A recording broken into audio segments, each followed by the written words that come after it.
Booyah! Let me get my, hold on, wait a minute. Let's try it again. Now, here we go. Booyah! Time to give it to y'all. What's happening? What's happening, good people? I have my Afro hair science poster back here. We need to give her a name. Any hoot. It's me, your homegirl, Ladosha Wright. And there she is, my PNC partner in cosmetology, the one and only BMF, the illustrious, aka Amos Wilson of cosmetology, Cheryl Morrow. If you don't know who Amos is, I pray for you. I pray for you. I pray for you. In the meantime, this is officially our 64th episode. Dag, Cheryl, we actually doing this thing here. So this is our 64th episode, and we have a dynamic, that's right, a dynamic discussion today. We are going to be talking about dangers. That's right. The dangers of miseducation and misinformation in the beauty, particularly the Black beauty industry. What dangers does misinformation and miseducation, what does that pose? How does that hurt us? So we're going to welcome some people in the chat with favorite. We have our official, podcast song by the one and only Miss Rachel Evans, and it is called Sister, Let Me Do Your Hair. So if you are barbecuing, if you are making some of that potato salad, I hope you're using some Miracle Whip and not no dang old mayonnaise. Whatever you're doing, baked beans, whatever y'all doing out there, we want you guys to plug in, turn your volume up, and let's listen to Sister, Let Me Do Your Hair as we welcome our partners in the chat.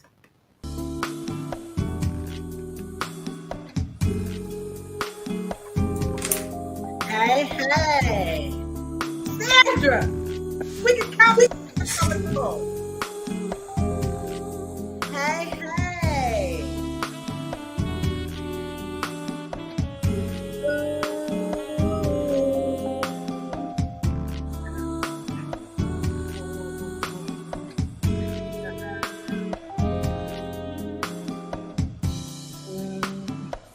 Sister, beautiful. Hey. Very special. You are wonderful. I want to help you.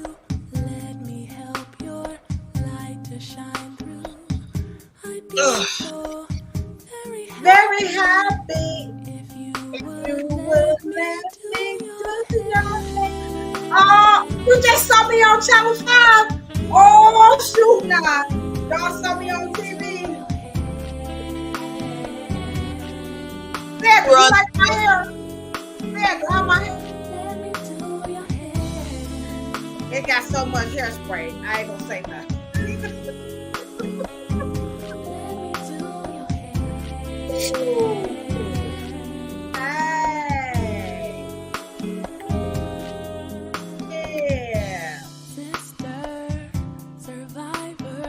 Survivor of what you've been through. What you been through? And struggles won't get the best of you. I want to help you.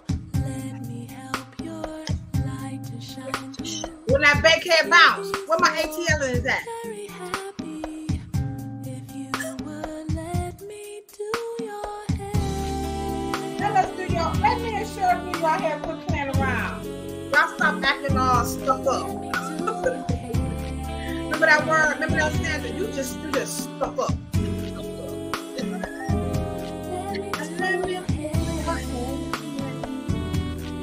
Hey. And let me do your hair.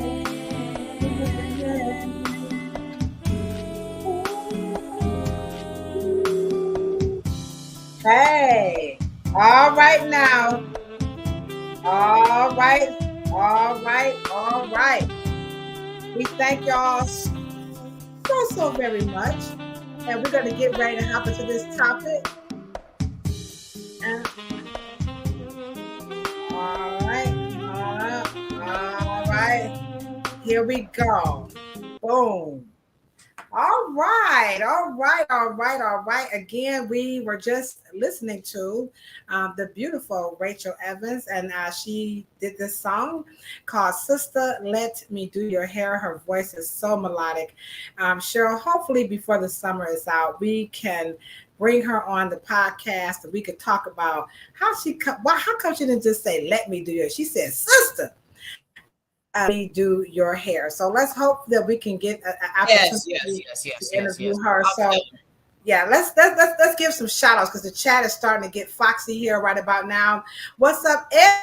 How you doing, Ebony, our homegirl?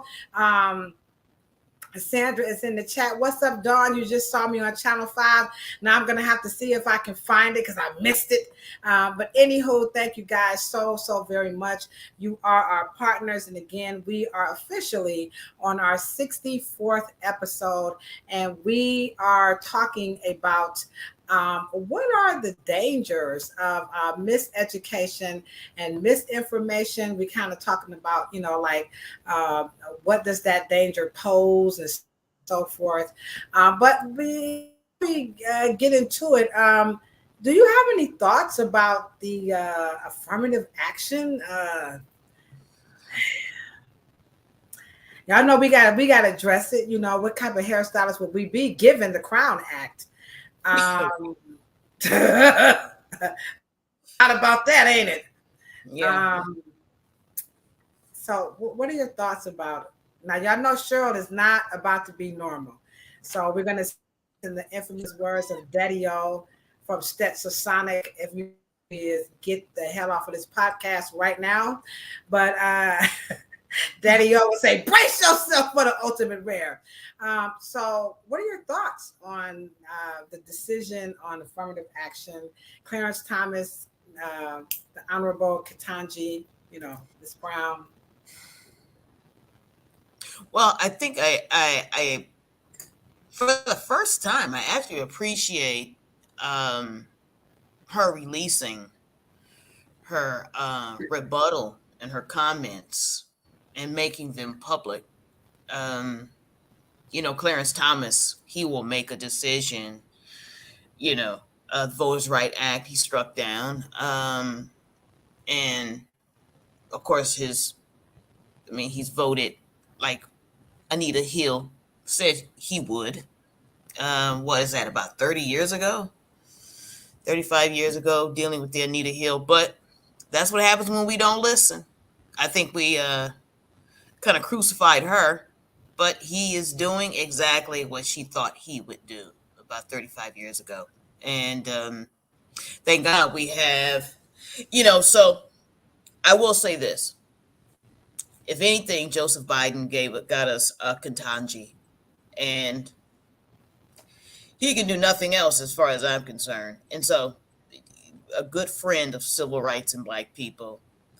And let me just point out, she's married to a white man, and Clarence Thomas is married to a white woman. That just goes to show you, that there is still a difference in, I think, how racial relationships, for some reason, black women can still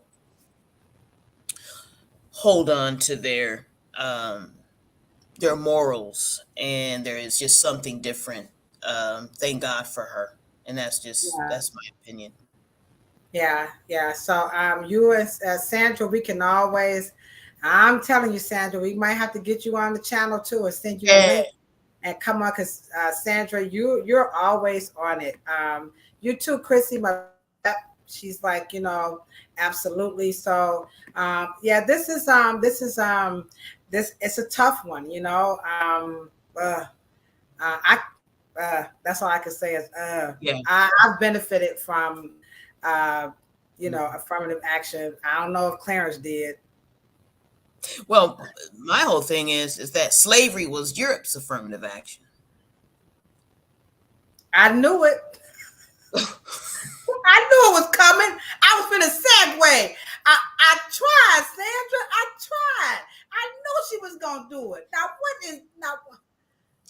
enslaved. You think about what the job of affirmative action is supposed to be. The topic today is about the dangers of miseducation and misinformation on the hair industry, particularly the Black beauty industry. So before because this kind of could be a good segue into it, can you just expound upon that for us common folk? Slavery was white people's affirmative action. Help me with that one. Well, it was that the United States was what do you need to like a soil? It was built, it was already primed and pruned for all immigrants to come here. And I know we don't look at it like that, but slavery had benefit package for subsequent European immigrant groups, Italians, Germans, Poles, every other person. Now, when it was done and the Western world was built and everything was ready for the United States and everything, let's open up the gates. That's affirmative action to the point where you benefited, you saw African people as an opportunity and a stepping stone. And so my goal is you can never repay that kind of debt. But I do think that because of slavery and in the enslaved era of this country, it has given preferential treatment to European immigrants that are not passed along to other races of people. And so, and I know they look at it. Is that Dr. Martin Luther King's "I'm coming for my check"? It could be, and I think we put some S's. And I think the piece we're going to put out in San Diego Monitor News. I mean, it's reparations is not restitution, and restitution is not retribution, and retribution is not compensation. And so you have to all take it into consideration, because my whole point is that what if you would have left me in Africa? What would I have been? The price of me being separated from my family and not knowing who I am. All of those things are not just attached to labor. We lost more than labor. And so that's why, me and you talked about it. I don't think I'm telling you, I told you, Daddy-O said, brace yourself for the ultimate rare, because did you see how she worked that, Chrissy? She went, retribution is not, the Constitution is not, I mean, good Lord, at A. Nichols, this is a BMF, you know what I'm saying? Something for us to think about. And so, in thinking about, just the backlash, like she said, if you really think about it, the whole affirmative action, all of those immigrants, coming over here were definitely able to get some perks and some benefits on the backs of, of enslaved Africans. So it kind of takes us back to that education, right? So they're segue into the miseducation and the misinformation around Afro hair. So we're going to start off. I got some great clips here. So we're going to start off with what happened right here in Cleveland, Ohio. Let me see if I could do a here. Okay, yeah. So what happened in Cleveland when we were fighting for the right education and the right information. So here we go. Here, let me just show this little clip. Lawmakers are close to passing a bill that. Whoops, sorry. Lawmakers are close to passing a bill that could affect you if you ever get a haircut or a facial. The Senate passed a bill that will lower standards for state barber and cosmetology licenses. But a state barbers association is trying to block the bill that would cut cosmetology license training requirements from 1,500 to 1,000 hours, and a barber's license from 1,800 to 1,000 hours of training. What you talking about, Will? Can't do anything with anyone that's 1,000 hours. Waverly Willis owns and operates 3 barbershops and heads a nonprofit industry group known as the Ohio Barber and Beauty Alliance. He blames large chains for pressuring lawmakers to cut training requirements and lower standards. Ain't nobody got time for that. Anybody time for that? So let me just tell you guys, we are very proud to announce that they were not successful. We fought that. I'm telling you, we fought that hard. Cheryl will tell you. Cheryl helped us in the fight all the way from California. This was not an easy task. Trying to, speak the language, trying to get in touch with people. Folk need money to talk to people, need money to talk to the other person, to talk to the other person. You need to be in the right political party and so on and so forth. But nevertheless, we got it done. So when it comes down to education, of course, now you don't get this education in cosmetology school because you're never of the understanding that ever going to be needed to do this kind of stuff. So when it comes down to education and barbering, well, with this one, we're just going to stick it to cosmetology because we're cosmetologists, we're not barbers, and I don't know enough to have that conversation. But can you speak about the content? Because to me, they can have all the hours that they want, and we do need the hours, but what type of content think either contribute to the misinformation or an education or could help with education and information around cosmetology. Now we have our hours back, right? Yeah. Not going to cut them, but to your point, you just gave us just a whole backdrop on reparations and showing that how white and immigrants benefited. The content in our education around of America and affirmative action, it doesn't come like that. But that was some good content you just dropped. So, what are your? Do you have an opinion? Preferably an expert.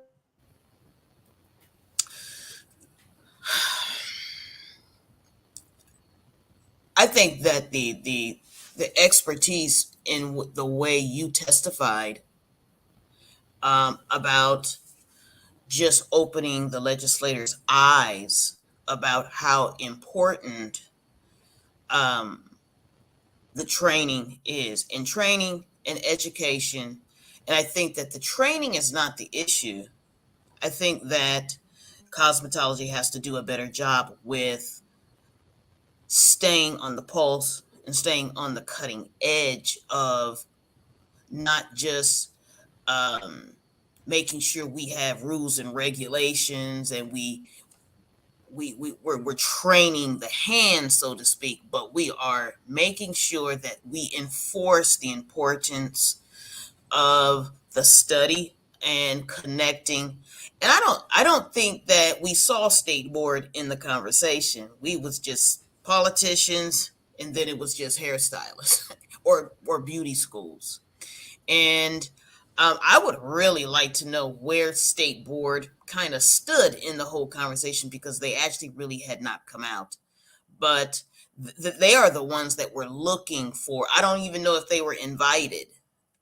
I know we were talking about beauty school, and don't you think that it was very strange that they weren't there, that they weren't lobbying for why the state board needs to be in place, and that their job is not just to fine us if if our license expired or some other craziness, but that the training is one thing, barber training is another thing, but to make sure that we stay on the pulse of science and innovation, and for the state board to kind of make sure that we create some kind of Silicon Valley, like to ignite us and to keep us, like to have a publication. And that's probably some of the reasons why that I believe that just as professionals, we need morale. We need to kind of keep us in the game, in what we're doing. And we don't have even a cosmetology conference to keep us engaged with each other and for us to know what state board is doing. So I'm sure she's going to come back. And so that is just basically, we have a disconnected relationship, I think, with cosmetology in terms of the Well, I mean, in So, charge. We don't have a relationship. There's no so, relationship there. so to Ebony's point, um, when we talk about, again, we're just, kind of giving you guys a context and an understanding when we say education and misinformation. So to excellent essentials point, are they the gatekeepers? Are they like holding back? Are they, kind of saying this can go in, this can go out? How do we know how they decide who gets that? What goes in the education of cosmetology? Do we know how that takes place? I To don't even Ebony, think that I don't even think they see themselves as any type of leadership of the cosmetology world. I think that because historically they were just overseers. And as we know, just in terms of what that means, I don't think they have a stake in the actual cosmetology industry. I think that there's such a bureau, there's such a bureaucracy that they don't have any marriage to us as professionals. I don't even think that they have to be professionals themselves. I just think that they can be an elective or appointed body. And hmm, maybe therein lies the problem, that, wow. that between the politician and the actual people who are in the engine of the industrial complex, I don't think that they have a stake in it. Right, And it's but there's definitely, some drawback to them just kind of being like the overseers. Now I'm mhm. gonna, play this clip in case you guys did not know. Cheryl was on the Philippe Matthews show last week, dynamic interview, and I'm just gonna play a clip of what you were, of your thoughts on this whole hair thing from the Philippe Matthews show, just to kind of, because this is a discussion, this is a hard discussion to have about how miseducation and misinformation affects Black beauty industry, because the belief is that we're getting this right education in school. So Ladosha and Cheryl, what are you guys talking about? But I see here in the chat, Miss Armenia Rojas, she's got it. What's going on, Asar? Thanks for stopping by. Thanks for having us on your show. We appreciate that. So let me just, y'all don't forget, check out Asar Imhotep. I'm telling y'all don't want to miss that either. So let me just play this clip for you, Cheryl. Here we go. You guys check this out. Fantastic. So, as an adult, here you are experiencing in the middle of basically a Black hair care revolution, Mhm. right? Uh, Yeah. we had never seen anything like this before. There was, Madam C.J. Walker. Something happened with that boom. I think it was like was it the 70s or the 80s? I think it was really the 80s when this really struck and hit. Right. Well, there was two revolutions. What you talking about, Willis? Okay. So the parent or the mother movement was in 1964.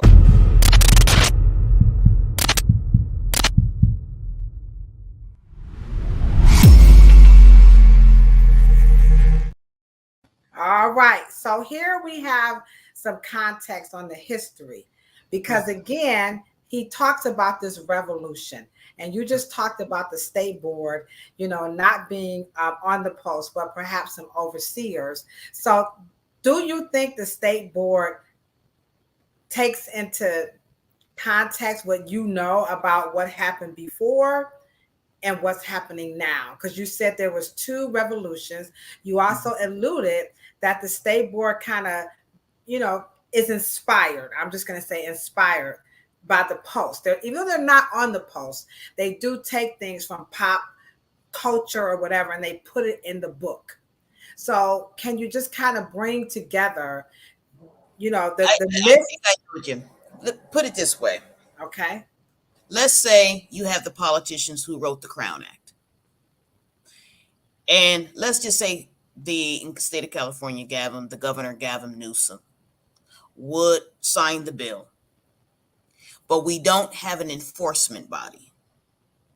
So he appoints an appointment body, an enforcement body. Now, is that enforcement body carrying on with their newfound appointment? And now they're the overseers of the Crown Act. And once again, they are divorced and unattached and detached from actual hairstylists and cosmetologists who are dealing with the public and are responsible for helping in the professional world to help them, support them in the social aspect and the psychological aspect and the helping HR deal with dress codes and creating trends and maybe helping them explain the Crown Act? Or do you think that they're, with their appointment, they're going to think that they're the end all be all and they're going to go on their own in terms of this rogue way of dealing with the Crown Act because they're the appointment? So the attorneys and the appointed new Crown Act board, they're going to act in concert with each other. They're not going to act in concert with hairstylists and with the actual industry, because the industry is the industry. It's the salon, it's the barbershop, it's the hair shows, it's the products. That's another world. And then the overseers and the politician, where the governor and the bill, and then the actual enforcement body that he appointed has nothing to do with the industry. Wow. And that's how they've been able to move within the last 50 years and 60 years. They are not married to the actual hairstylist, the actual beauty industry. They're not connected that way. All right. Well, she just said they're not married to the industry. But let me tell you, here is what one state had to say about what you just said. So let's hear what they're saying about what you just said. Governor Glenn Youngkin believes this cosmetology license change will help people get to work sooner. On July 11th, the Virginia Board of Barbers and Cosmetology voted to reduce the 1,500-hour training requirement down to 1,000. What you talking about, huh? I can't imagine with less hours how someone could be ready for the industry. Ain't nobody got time for that. All right. So according to Virginia, now we keep telling you guys, lowering the standards is sweeping the nation. It really is. So according to that, Virginia, their state board is saying that we feel that less education gets quicker appointment, thus making us on the post. What about that? Mm-hmm. Now you have to remember, they're hoping.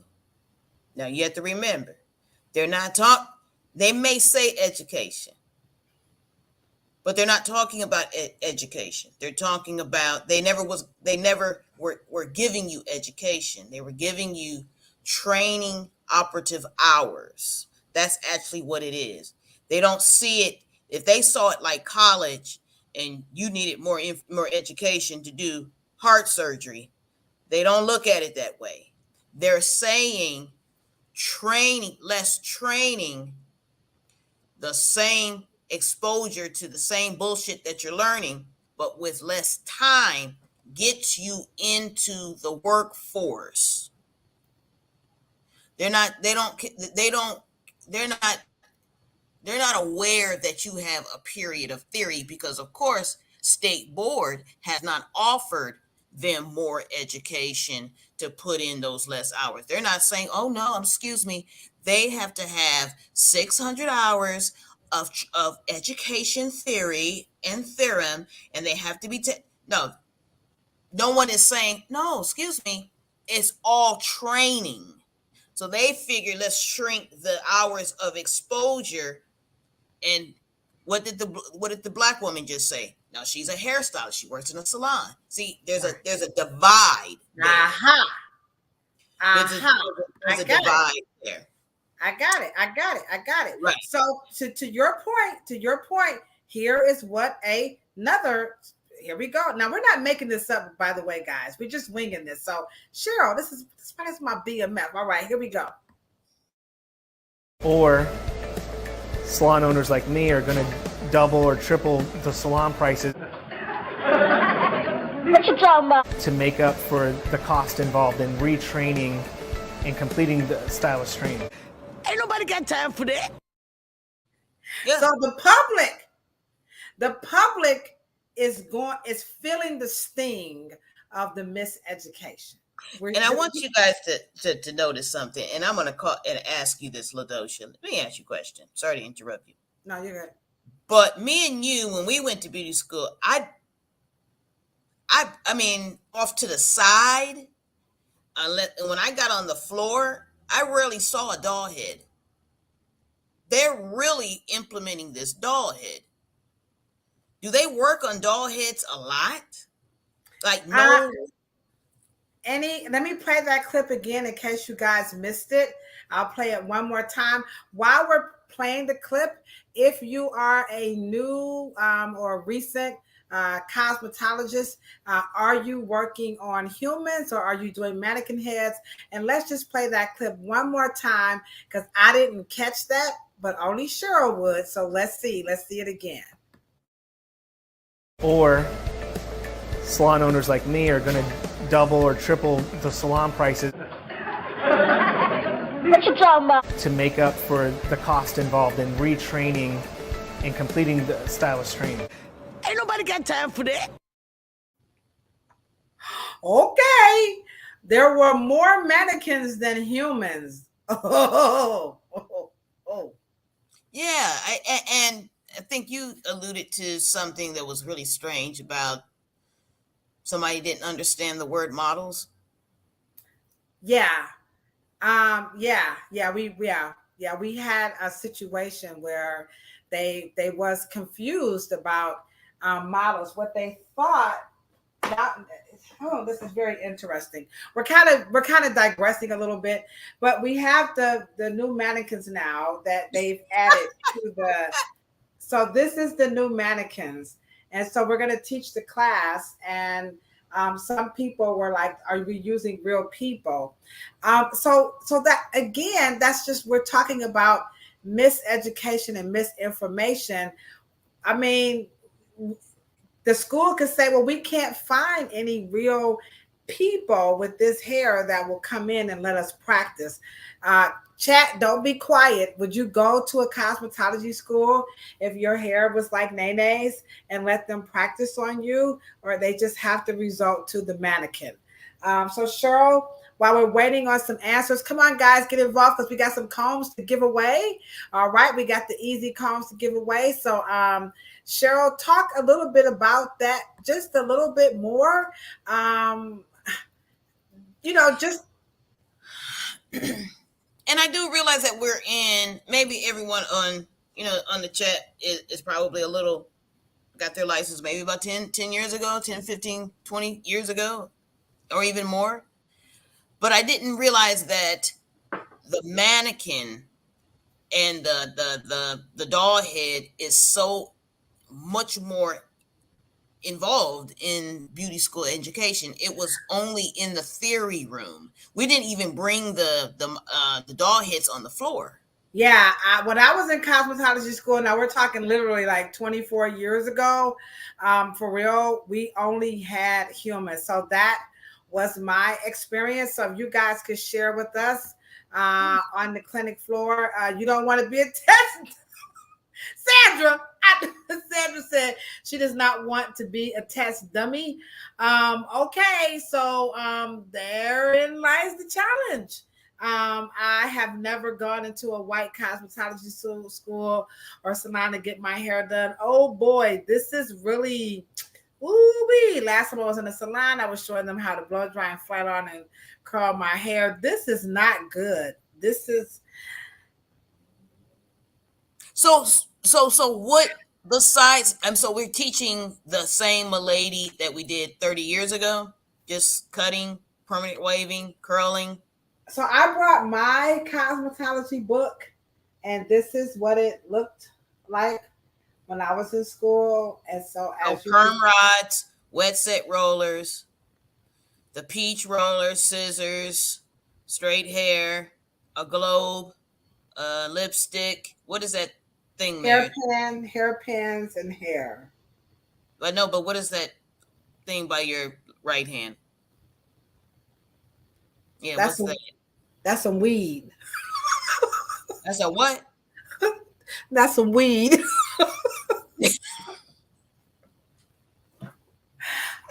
I'm just kidding. That's a plant. That's a maybe in nature. I don't know. I know, but what does that represent? I don't know. Nature? Because there's the globe there. Well, wait, hold on. Let me turn the back. Oh, there it is again, huh?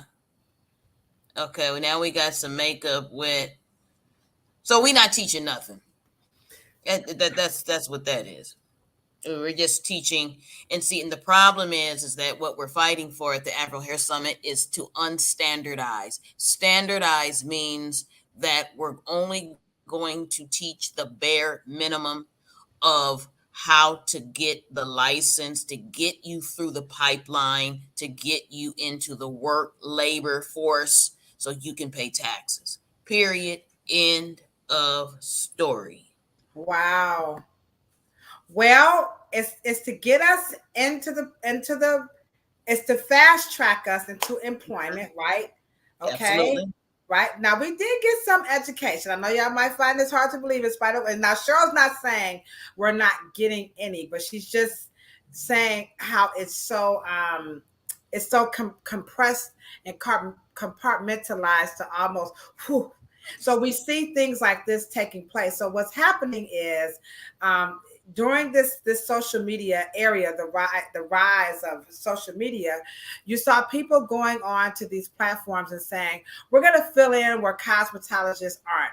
Now we are behind the chairs trying to learn as much as we can, as well as serve, because we go to continuing education classes. Absolutely. And we work behind the chair. In the meantime, we have people doing stuff like this. Relaxers violate both rules. Most relaxers are sold as a 6-step process. The first step is usually to coat the strands that have already been relaxed with some kind of cream that often contains many build-up synthetic ingredients that contain a ton of parabens. Ain't nobody got time for that. Relaxers are always extremely alkaline with a pH of 10 to 14. Remember what happened when I mixed an acidic substance with an alkaline substance? Watching this, it's not difficult to imagine the level of destruction that's going on when you put an alkaline relaxer on your acidic hair strands. What you talking about, Willie?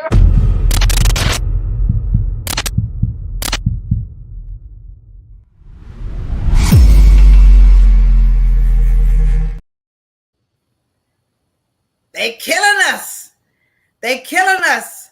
So now go ahead. No, but ironically, she did not go to beauty school at all. So she has 0. And so that's what we're looking at. You have a 1,800, 1,500, 1,600, and then you're going to 1,000. She has literally 0. And there's nothing about unlawful about her saying what she said, even though it's completely wrong. And see, and that's the dangers of having 0 education. Yeah, we have to watch out. I mean, people really believe and feel that these social media platforms is where you come to get the huggy lowdown. Like if you go to social media, you're going to get this, what they don't tell you at the hair salon. So that's what a lot of people feel. But we're and the thing is, wait a minute, hold on, y'all. Wait a minute. Here it go. You ready, Cheryl? Sandra.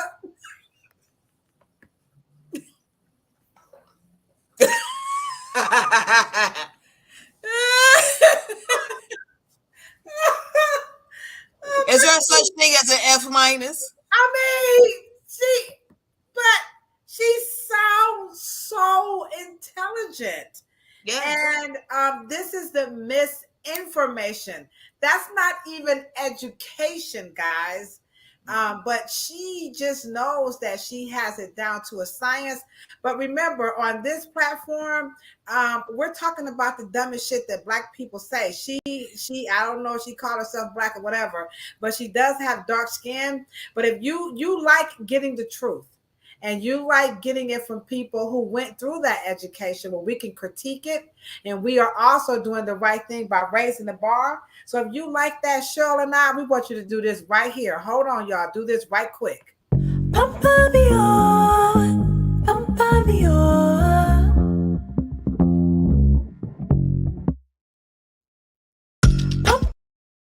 Bam! I stole that from Asar. What's up, Asar? Let me see in the chat. Y'all like our little commercial break? Hey, this is the on the job training situation right here. You know, so go ahead on if you haven't. You need to hit the thumbs up button, and we would appreciate if you would partner with us and subscribe, because I'm telling you right now, there is no other podcast like this one about Afro hair, which is why we know for a fact that we are America's favorite podcast about Afro textured hair, because we are bringing it to you pure and 100% unadulterated. We're also bringing you guys into the dialogue. It's not just Cheryl and I up here talking. After all, we have our very own official partner of instruction who just gave our video. Look at this. That's a partner right there. She knows her stuff. And so again, misinformation is very bad. Talk about, Cheryl, what's the dangers of that type of information going on, and how does that hurt the Black beauty business? Come on and bring it. Right. I think that the emotions that cosmetology, they love this field, and they want to protect it, and they want to serve. And when they are not supported, either it's from the politicians down through the state board, we get kind of antsy, and then we get kind of disinterested, and then we don't study, we don't research, we just are glued to the everyday job of showing up and trying to service our clients. And misinformation and just whole creates a low morale and a disconnection. Then we begin to just do random searches on Mr. and Mrs. Google, and what we end up doing is that we probably get a little disjointed, and then we probably ponder going other places, and retiring, from the whole field, because we can't solve problems. And so if we don't feel supported, what we end up doing, we take shortcuts. So here's a problem. Here's a problem that we see. And I don't know, is the beauty industry ready to solve this problem? So this is the image right here. Here's the image. Oh, yeah. Here we go. Come the other way, Cheryl. So here is the image. Are Black women facing an Afro tax? You guys see that? So this is real. This is a real phenomenon where we're seeing Black women are feeling like, we're being ripped off. We're being charged a lot more money. We're having to buy a lot more products. And all of this is a result of misinformation. That's why we said, after all, we are on social media because, Oprah, Oprah, what's up, Oprah? Cheryl and I, we ready to come on camera. They're not giving us, so we're on these platforms until Oprah reaches out to Cheryl, and Tamara and Hall reaches out to me. We're here because we're going to be going on their shows in a little bit. But in the meantime, the truth of the matter is, how do we address that phenomenon when we know that the education she just shared with us, the content, the quality is not there? The people who quote unquote are overseeing it, They're not on the post, she says. So we have this situation here. We have a whole fraction of consumers who are feeling, and if they felt a need, if Zaina Allen felt the need to write this, and her, I was going to say overseers, her bosses at Yahoo felt this was a strong enough article. I mean, this speaks in volume given the Crown Act. So talk about this because there's no education on Afro hair, hence the Afro hair. I don't think that it's not that there's no education. The lack of the education being from the portal of the actual license holder, the actual professional, the actual one that's actually paid to be the expert and the person to be most knowledgeable. Well, you don't give them the respect, number one. The two, you don't allow them in to help you write what is good and tips and tools. You don't invite them in to be the voice, in the liaison between what is rules and government and the back end of the industry. But you don't empower them because you don't have a relationship with them. And misinformation also splits the professional and the consumer, because then the consumer does not have respect and trust into the professional.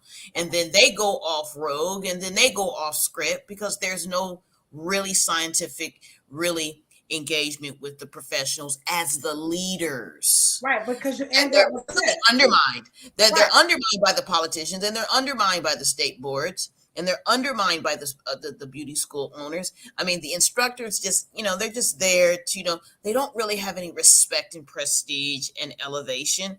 And so then the consumer says, I'm going to go on YouTube. I'm going to step forward because there's no leadership. That is already divisive. Yeah. So, because you have this is a statement from Sandra that she had to go in and she had to show them how to blow dry, how to flat iron, how to curl, because that portion. So when I say education, Cheryl, this is kind of where I'm going. I mean, this right here, I'm not trying to be funny, y'all, but that shit hurt. I mean, you got a customer saying she had to go into a hair salon and show people how to blow dry and flat iron and curl her hair. And then we had Chrissy, she put this in the chat. She said, Black cosmetologists are always going to be more flexible and forward thinking. I don't know, but I don't know. Okay, so you clap your hands. I know some Black cosmetologists that can't do what Sandra just said. So let's go there a little bit. We got a little bit of time, guys. We're doing good in the chat. So let's go there about why do Black people know how to do the straightening and all of this, to Chrissy's point, but they can't do this. So address that, like how we get there. It's that plantation. It's that slave camp. It's that plantation. You came too fast. I wasn't ready. Do you guys remember there's a lot of scenes in where you see Black men shaving in, let's say, like war movies? There's a Black barber. They call him either a boot black, and they are doing the shaving. They're doing the alchemy. They're doing all of they call it delousing. We brought this innate skill set from Africa, and because that was the level we were at, and then having to be amongst Europeans in living very close together in living quarters, they did not know how to maneuver these types of hygienic and beauty maneuvers and methods and techniques. So we have always been extremely avant-garde in regards to all the many myriad of designs and styles and concoctions and ways to get rid of infections, and we've always done that. That's who we are. And so I think Ms. Smith's point in we bring a broader spectrum of being able to absorb and to be able to learn. And we're because of course we're always changing ourselves, we're always changing our hair. That's one of the things that Europeans always say about us. Well, one day you're looking one way, and then the next week you're subject to have orange hair, but that's because that's who we are. But in terms of it trickling up towards the state board, I think that we really get to understand there is no professionalism. They don't teach you professionalism. They teach you training to get a license so you can regurgitate what you learned in the theory portion. Because when you guys graduate, or when beauty school students graduate, what do? They don't go into say, oh, I need to brush up on my professionalism. No, you go right back down to your first day and you crack open the book and you look at them little piece of shit notes and you just say, get me to pass state board. That is all. And that is the lowest threshold you can possibly get in the beauty industry. And then you graduate and then you're supposed to go professionalism. And it takes many years to get that because you're not taught that. You're just taught training to get the license. You're taught test training.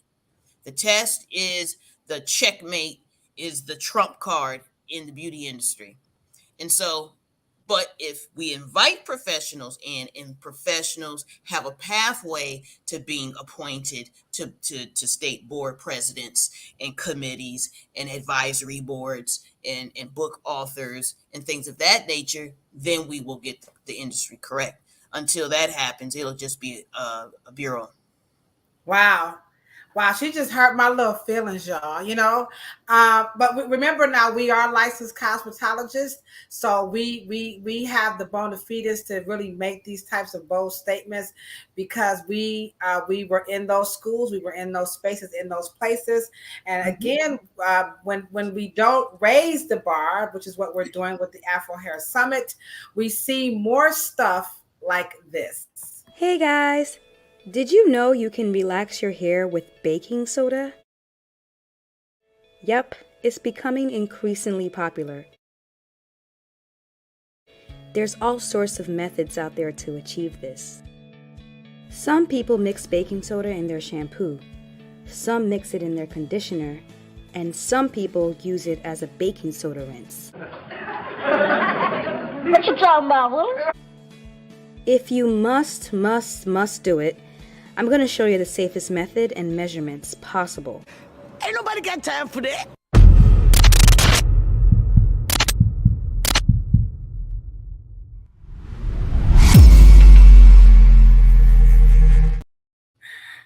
Where is the Surgeon General when you need him? Danger, Will Smith. Warning, danger. The whole chat is crickets. Come on, guys. Don't leave me hanging. What I didn't understand is that she just said that relaxing is a 6-part, and she said it's a strong alcohol. That's another person I put there. No. Oh, okay. But do you understand why we can't get on the same page? Now she wants to use now somebody wants to use, they go back and they contradict themselves and say, now we're going to go get a strong alkali. Oh, I'm sorry. That is what the main substance of the relaxers that Mr. Garrett Morgan created and what he invented. Now, why does he get a bad name in terms of relaxers, but we can use baking soda? That's what our ancestors used. That is what soda ash is. That is what lye is. Soda. Hold on. They said, play it again. Hold on, y'all. Here we go. Get ready. Come on, Kim. Is that chat lit the hell up? Hold on, guys. Let's play it again. Hey, guys. Did you know you can relax your hair with baking soda? Yep, it's becoming increasingly popular. There's all sorts of methods out there to achieve this. Some people mix baking soda in their shampoo, some mix it in their conditioner, and some people use it as a baking soda rinse. What you talking about, Willis? If you must do it, I'm going to show you the safest method and measurements possible. Ain't nobody got time for that.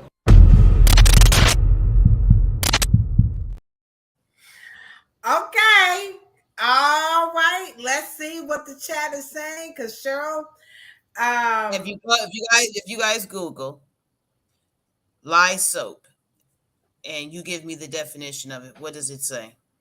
All right, here we go, guys. We're going to go to our auntie Google because that's what she called it. You said lye soap, SOAP. Yeah, lye, LYE. What is lye? LYE, lye soap. It's an alkaline product that has been used to make soap for decades. Lye, LYE, or did you did lye soap? Oh, you said just put lye? Yeah. Okay, she said put lye. I hope you guys are doing this. Lye. Okay, lye is an alkali metal hydroxide traditionally obtained by leaching wood ashes. Soda. What does the Bible verse say? Ashes to ashes, you're the salt of the earth. All wood ashes turns salt. That is soda ash, baking soda. It's the same thing. Potash, potassium, ashes, sodium, soda ash. It's the same. Soda and ash is akin. It's basically the same. That's how they use it. But your ancestors knew that. That's why when we start the Afro Hair Summit history classes on that Monday on the July 17th, we are going to go into the vernacular of your ancestors and bring it forward so you can understand what chemistry class is, why it's taught to you and you don't understand it, and your ancestors, equivalent of a third grade education, could understand it because they were bringing the Hey! There we go. There you go. There you go. Thank you, Miss Morrow. You understand what I'm saying? Mm-hmm. So potash is potassium. Soda ash, sodium, and they're all on the alkaline side because of the hydroxide, which is an ammonia water, which is also natural. Huh.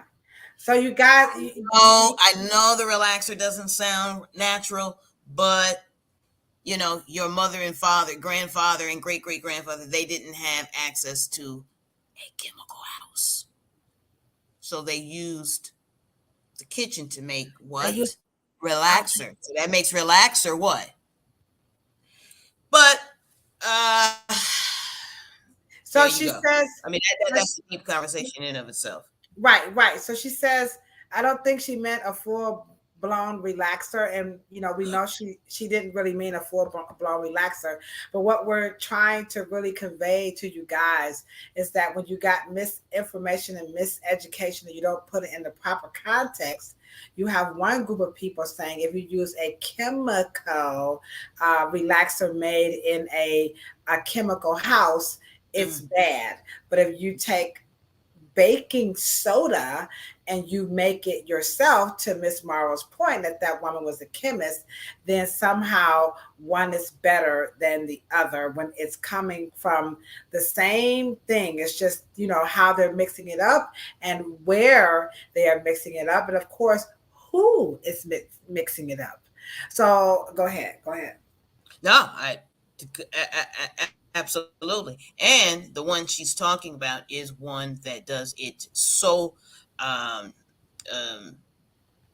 slow that it will probably take pressing and flat ironing in the combination of that. It will straighten in a matter of 4 to 6 months versus just one sitting.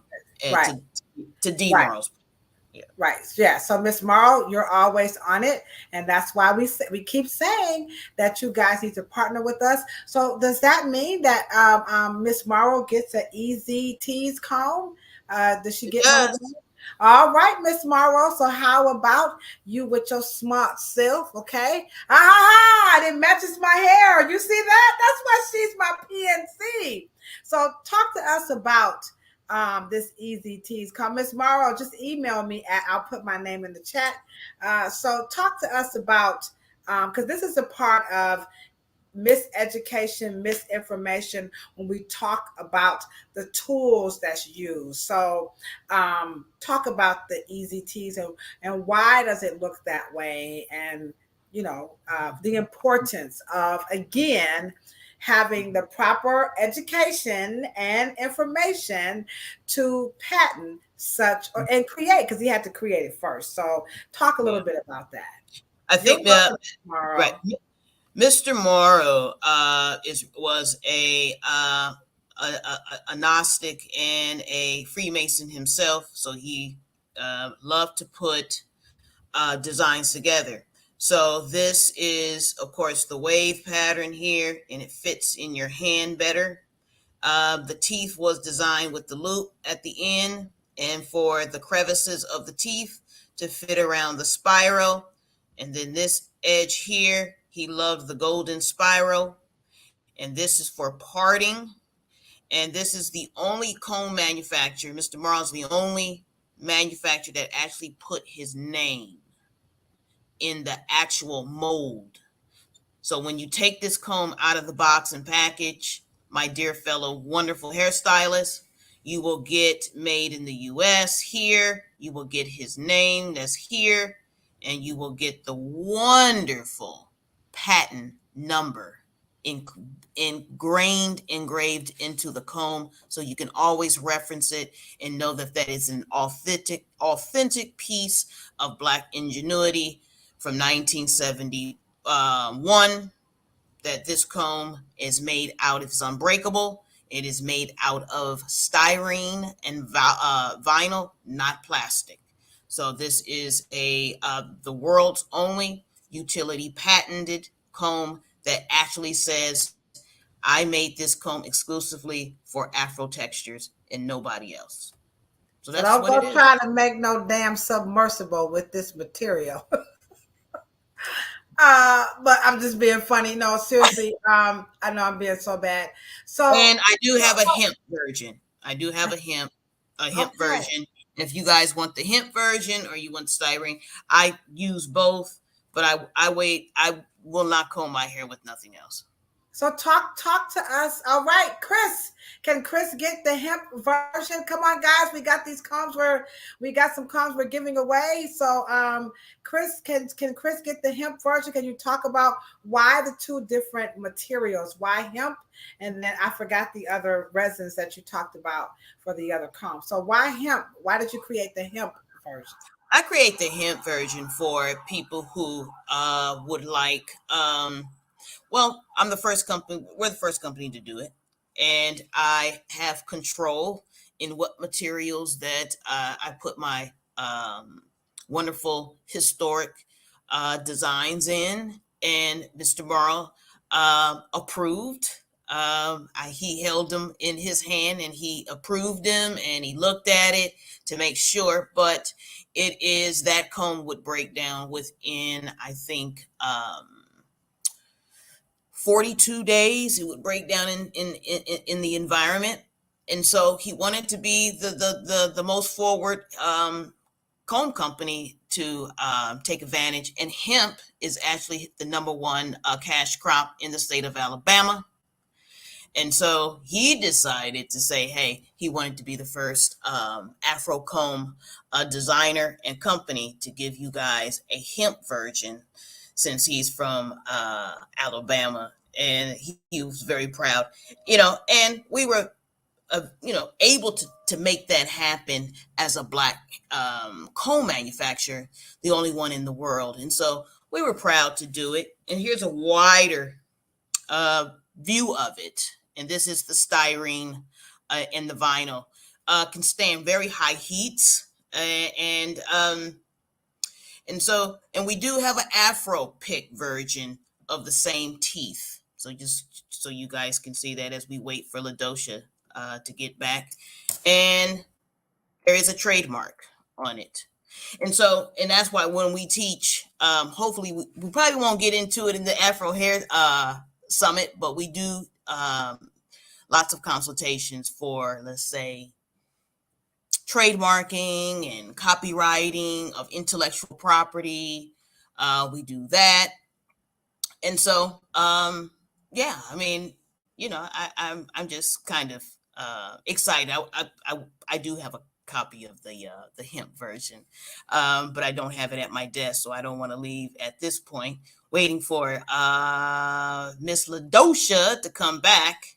So if anyone have any questions, I will I guess I can answer them now. Here she comes. Where are you going? I don't know why my internet, I swear I'm paying my internet bill, but I was listening on my phone waiting for it to come back through. I think they're trying to, how they say Big Brother's watching. But anywho, go ahead. No. I was gonna get the hemp version.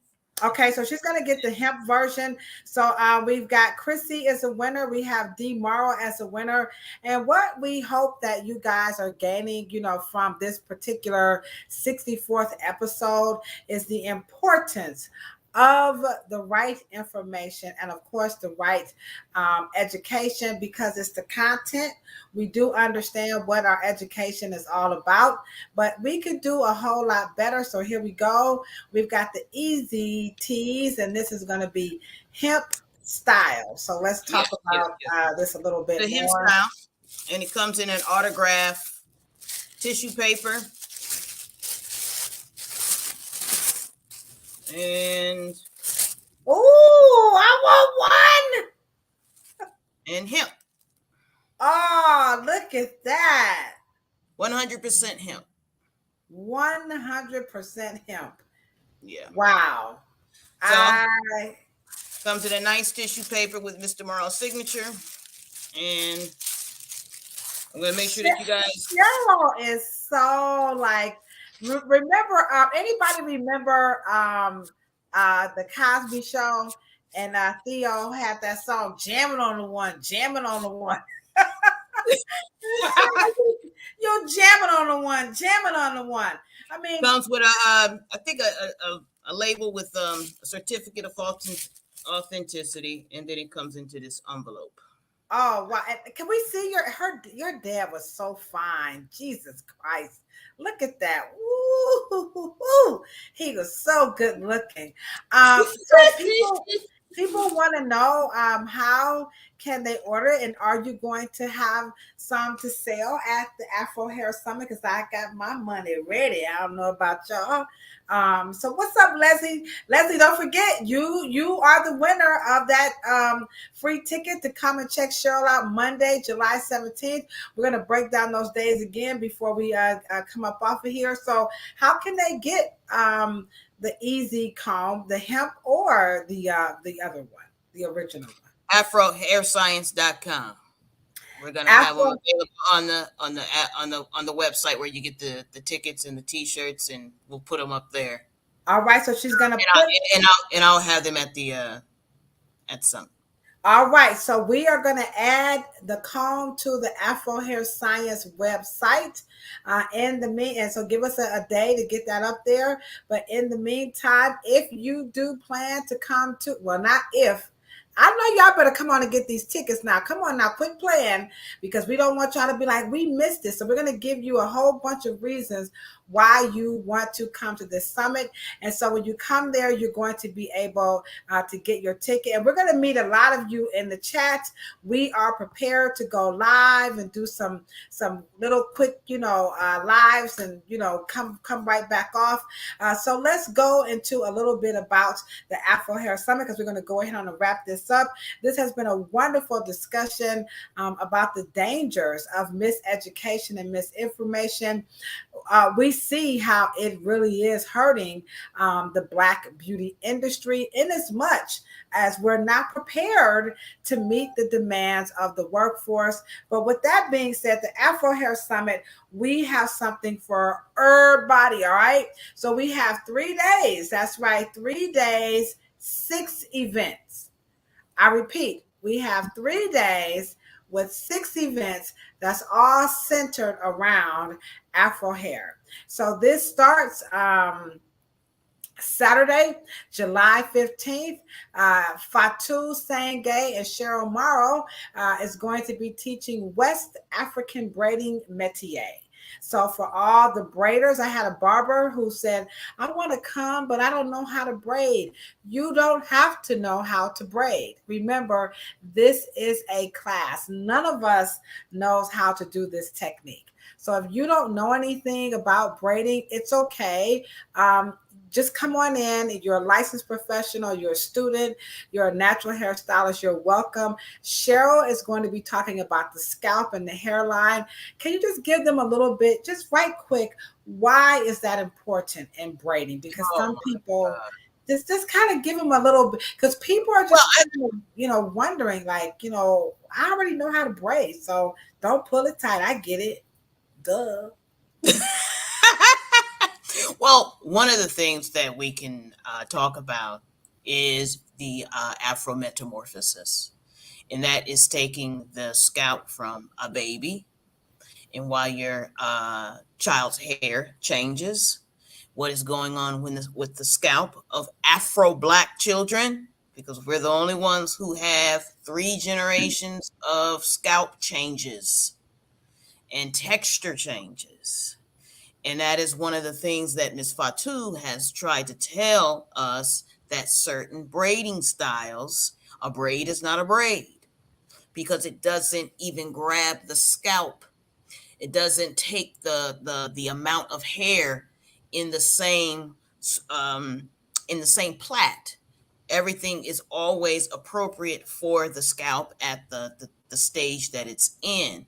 And so the hairline, the hairs are pointing in a direction that sometimes is diametrically opposed to the style you want them to go into.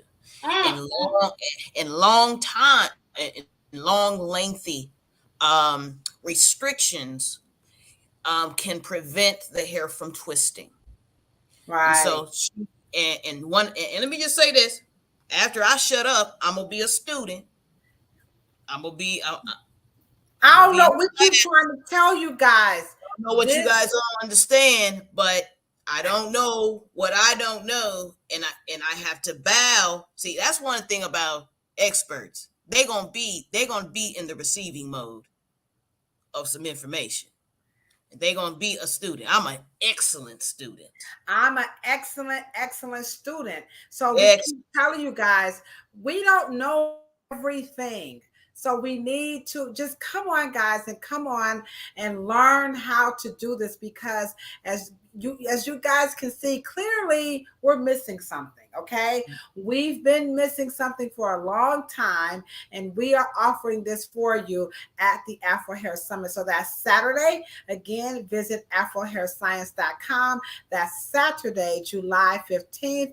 That afternoon, later, we're going to have Afro Hair Spirituality. Cheryl and Fatou is going to be on stage. They're going to be interviewed. We have Raquel, the microphone diva, and we're going to take that conversation just a little bit further, just all about, what does all these styles mean, and just a wonderful place to congregate. It's for the whole family. We're going to have some delicious snacks there and a very intimate setting. And then that night, come on down and get your mix on and have a couple of drinks and just kick the ballistics with Cheryl and I, and her handsome cousin is going to be in the chat. Spritz is going to be behind the bartender, thing, making up some drinks. I hope Danny's coming. I don't see Danny in the chat, but Danny, I hope to see you there. So that's Saturday. Then Sunday, we go over to Strongsville, Ohio, to the Brown Aveda Institute, where we are going to be taught the art of salon métier. Salon métier, featuring coil mechanics. So again, this is straight up education. This is not a hair show. We promise you, we're not going to sell you not one product. We're not there to try to sell you any more of them bags. You know how they just get us at the hair shows. Straight up education. So that happens on Sunday, that afternoon. Don't worry. You don't have to have a license to come to this one. It's held at the prestigious Caramoo House Theater. This is America's oldest African-American theater. And this is a town hall, and Cheryl's going to be interviewed by one of the students at the Ohio Media School. So this is going to be great. It's like a State of the Union. So Cheryl, tell them, like, why is it important for us to get the public involved? I mean, like, they ain't doing no hair after all. Them the ones that's on YouTube with the misinformation. So why is it so important? Why we got to get a public something? Why? Well, first of all, we want to reaffirm our commitment and devotion to making sure that we are placing our professionalism on the line, and that we are, not soft. We ain't scared, as Bernie Mac would say.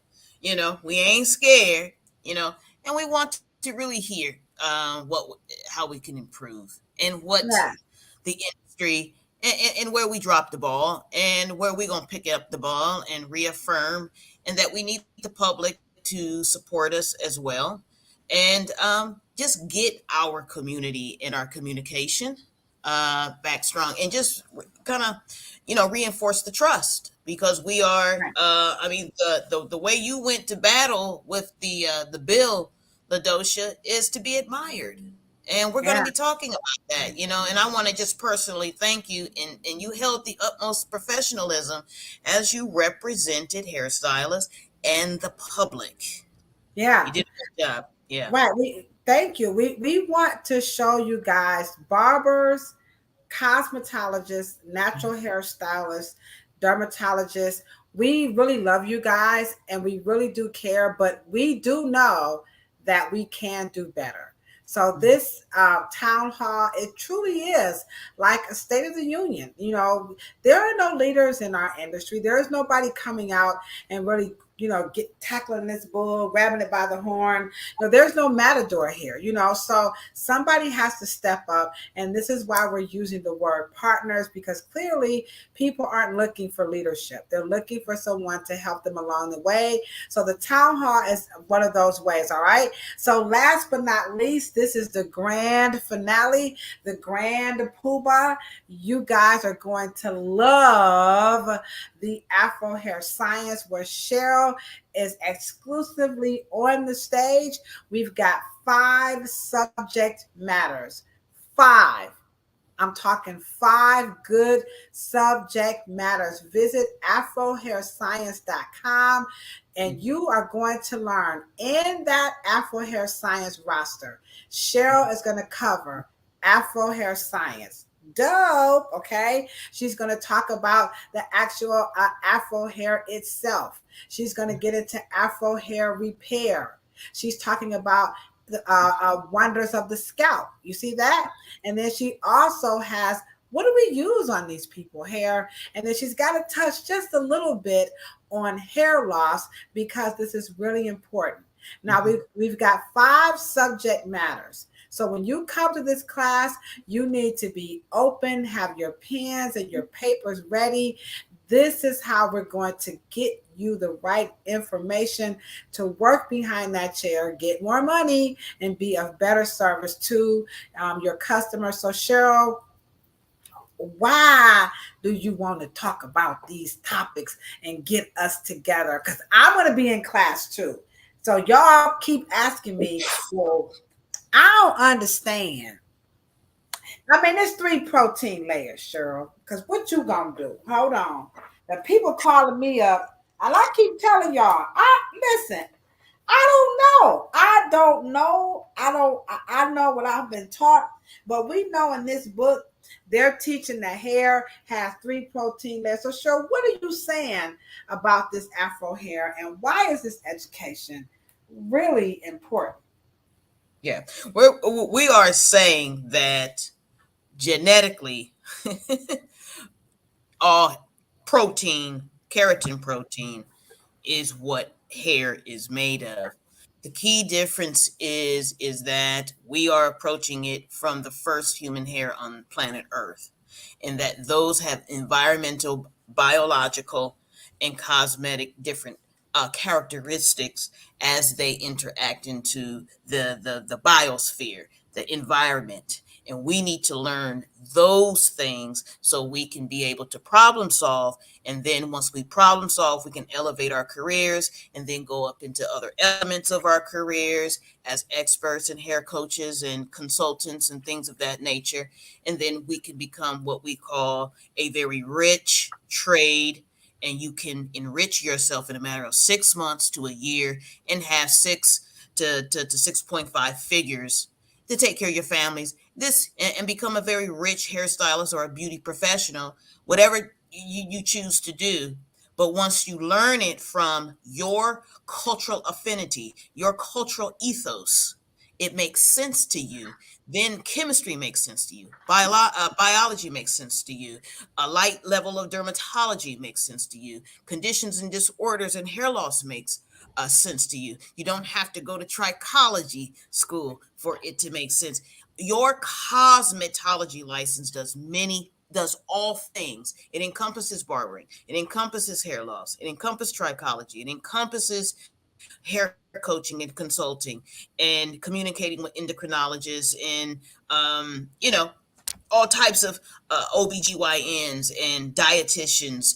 It encompasses everything. And I think that once we understand the information, it will unleash a world of different skill sets that we didn't have before after you leave the Afro Hair Summit.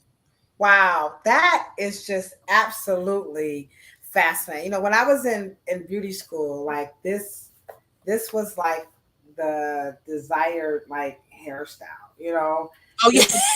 I'm telling my age, okay? So this was like the look, and this was the Woo! most, and that was the most that we could get. But the phenomenon of what happens and what Afro hair, like she said, in the biosphere is really, really, really, really something that we just never really got a chance to fully, understand. I mean, all we got pretty much was this right here. And we all have reservations about this. Like, I used to wonder, like, why can't we get the kind with the hair that coils? Because, when you talk to your customers, they be looking at you like this. And I mean, y'all don't understand. Like, this is real. This is a real issue. Like, people want to look at things that look like them. I mean, we know it's still a human. We know that part. Well, on the Afro Hair Science website, we're also going to unleash the first anatomically correct poster of Afro hair. So we're going to be learning from those posters as well, because we're going to have a set of visuals, because that is not a correct depiction, a diagram. Because all hair is straight hair, according to the medical and dermatological and genetic geneticists. But that should not even be created. That is the last hair on the most recessive hair on the totem pole. The diagram should be, you would think, from the most dominant hair type. It's almost like, I hope you guys get, we're kind of learning backwards. My mother used to, when I would do dumb shit, my mother would say, "You're going out this world ass." So it's like, just ass backwards, and it's okay. Remember that? It's okay. But it's time. It's time to learn. We understand this is going to really challenge some people because we know we got this down to a science. You know, we got our epidermis, we got that bar. You know, it's time for some new stuff out here. So that's what's happening. 3 whole days. We're going in. We got to get out. Case Western Reserve is not letting us have this space for infinite time. So please show up on time. Class starts at 10:30, not 11 o'clock. I repeat, class starts at 10:30. So be ready to come in, be open, bring your notebooks, your open mind, and spread the word like Thunderbird. We're going to be back next week, and we're going to talk about these hair care products, right? Because it's getting close to the Afro Hair Summit, and we just talked about the dangers of miseducation and misinformation. So I know what you guys are wondering. So then why in the hell do we have all these products that's formulated for these things called, look at this one right here. Look at this, Cheryl. This is called Africa's Best. Ooh-wee, Africa. Does it have a little fire? Oh, hold on. Wait a minute. Now, what's up, Mika? Don't it have a little fire bowl there? I got some shea butter. Come on now. Why y'all hating now? Come on now. Sure, we're trying to figure out when these people make stuff for black hair. Look at that dry, brittle, conditioned fabric. Leslie, stop laughing. Hold on. Wait a minute. Oh, look at this one here. Oh, this that new hair grease. What's up with this one here? We got some. It's creme. The creme. It's like creme brulee, creme hair grease. And this is by Avalon. I like Avalon Industries. Okay, they got cream press, Le Creme. Le Creme. I don't speak French. Abracadabra. Creme pour drippage. Okay, I don't speak French. So Cheryl, what is the difference? Folk want to know why we paying $8.99. Black people, we want to know. Remember that? That's the difference between why you guys want a Michael Kors bag versus a Coach bag versus a Gucci bag versus a Louis Vuitton. They're all leather. We going there next week. We gonna go. We gonna go. We're going there, because you guys want to know why am I spending this kind of money on hair? I had a customer say to me, what's up with a $10 conditioner? People really want to know these questions. So we need to go there. We need to have this conversation because we're talking about some of the dumbest shit that Black people say about Black hair. Right quick, she wants to know, can you or will you be able to talk about how to properly comb? We can't do it in this session, but Miss Morrow wants to know, will you be able to talk about that? How to properly comb Afro hair, especially using the easy D. Morrow. Mr. Morrow even had a diagram on how you hold the comb. So Mr. Morrow, let me tell you something. Mr. Morrow loved y'all so much, he didn't leave y'all's own intelligence up to chance. He has literally, he even told one of the generals in the military, hey, you're not holding it right. You have to embrace the comb. You got to put it in your hand. You got to put it. I made the waves on the comb so you can hold it properly, so you can put your finger here and part it and then turn it around, and part it and swoop it around. Well, listen. And wait a minute. So that was my piano lessons. So if I wasn't holding the comb right, it was one of these. Bam! That ain't how I taught you how to do it. You got to put the comb in your hand as if you were, getting ready to part cashmere. Oh yeah, Miss Morrow was serious with it. Oh man, did y'all see that? Look at that level of education. So when we're So Miss talking about, Morrow, yes, we gonna go there. yeah, we're going. So I hope you guys understand. We did not get this in cosmetology school. No one taught us how to comb Afro hair. That there's a technique to hold it. We all know the story of, we got that part, but we're gonna bring Mr. Morrow's blow dry combs. We're gonna bring the blow dry combs. I had, hold on. She said she like this. Hold on. Wait a minute. I'm telling you guys, there are no words that we just can't find enough words to appreciate you guys partnering with us. I'm going to be honest while Cheryl's getting that together. I don't know about y'all, but I feel like we're getting ready to change the world. Go ahead, Cheryl. Look at that. We have the blow dry comb. And so he taught me how to hold it, how to get the hair.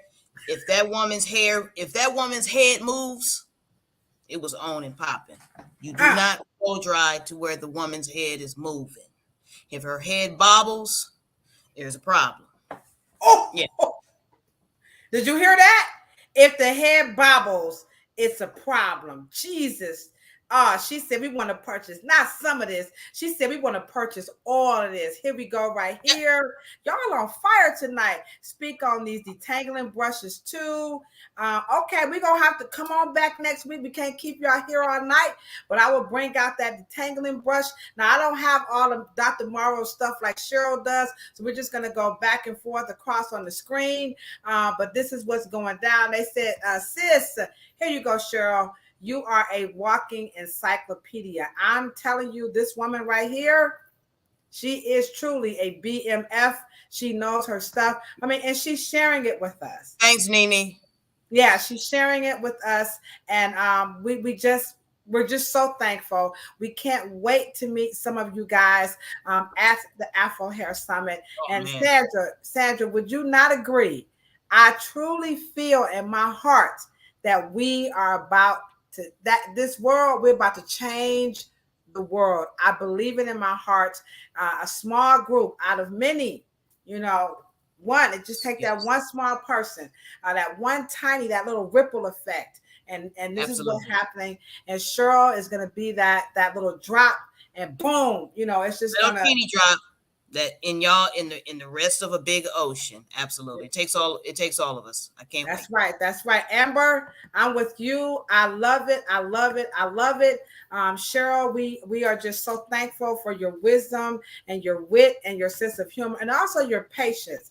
You're very, very patient with all of us. You never talk down to us.